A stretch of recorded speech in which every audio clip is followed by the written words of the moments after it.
In 1854, the Kansas-Nebraska Act changed American history. The law, crafted by Senator Stephen A. Douglas, aimed to organize new Western territories for a transcontinental railroad. To win Southern support, Douglas introduced popular sovereignty, letting settlers vote on slavery. This overturned the Missouri Compromise, which had banned slavery in these lands. Northerners saw it as a betrayal. Southerners saw opportunity. The act was signed into law on May 30, 1854. Instead of settling the slavery debate, it moved the conflict from Congress to the frontier. Now the fate of Kansas and Nebraska would be decided by settlers, not politicians. The law ignited fierce local battles, setting the stage for national crisis. The fragile peace was shattered. The nation was on a collision course. The Kansas-Nebraska Act lit the fuse for a conflict that would soon engulf the entire Union. America was deeply divided, North against South, free against slave. The North, built on industry and free labor, saw slavery as a moral evil. Abolitionists demanded freedom for all, believing slavery violated the nation's founding ideals. The South's economy and identity depended on enslaved labor, and they fiercely defended it as a constitutional right.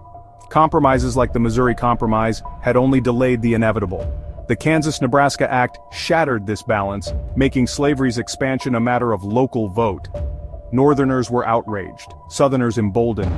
The territories became battlegrounds for two irreconcilable visions of America. The stage was set for direct and violent confrontation. The Kansas-Nebraska Act triggered a rush to settle Kansas, not just for land but for its future. Pro-slavery border ruffians from Missouri crossed into Kansas, determined to make it a slave state by any means. They stuffed ballot boxes and founded pro-slavery towns. In response, Northern abolitionists sent free soilers to Kansas, founding towns like Lawrence and Topeka. Both sides arrived armed, ready to fight for their vision. Rival governments emerged, one pro-slavery, one anti-slavery. The territory descended into chaos with fraud, intimidation, and violence on both sides. Kansas became a microcosm of the national conflict. Suspicion and anger ran high. Violence was never far away. The struggle for Kansas was about more than a single state. It was about the soul of the nation.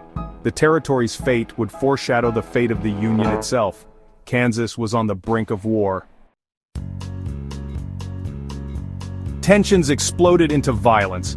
Bleeding Kansas had begun. In 1856, pro-slavery forces attacked Lawrence, burning buildings and destroying presses.